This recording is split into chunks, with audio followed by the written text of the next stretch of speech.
I started using my smarts to break the law, which at first that's just entailed is basically just writing bad checks around town and things like that, just small things.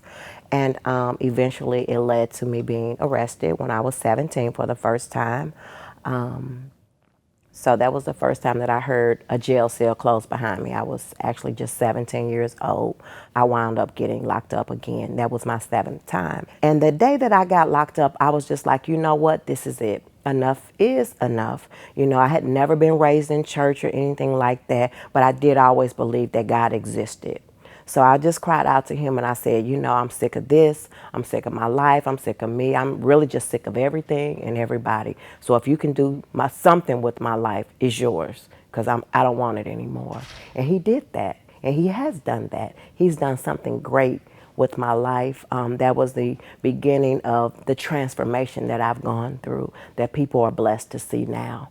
So from the day that I walked into jail and surrendered my life to Christ, I've never been the same person. So I had been to prison 6 previous times. So when I get back to prison, they're expecting to see this same person that fought all the time, that was a real angry person, that, you know, had a filthy mouth, and they didn't see that. Incarceration has a huge impact on the community, on the individual, as well as on the family unit, which we're supposed to be concerned with family, because that's what we're built on, is family. And the person, first of all, is stripped of all of their rights. So you don't just go in, do your time, and come back and you just move on with your life.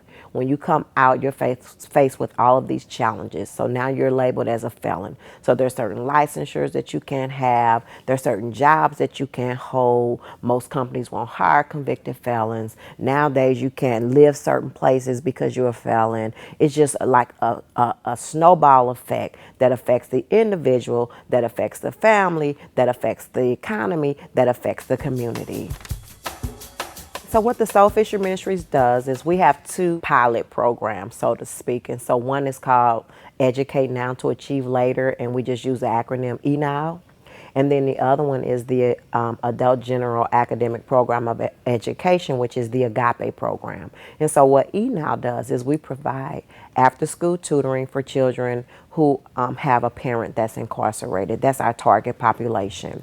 And then what the Agape program does is offer reentry services for those currently and formerly incarcerated. The SoulFisher Ministries has just taken off and it's done amazing things that I never could have hoped for, things I never could have imagined. I mean, transforming the lives of children, transforming the lives of ex-offenders, transforming the lives of our volunteers, the teachers at the schools where we work. I mean, just nothing that I could have ever dreamed would happen through the SoulFisher Ministries.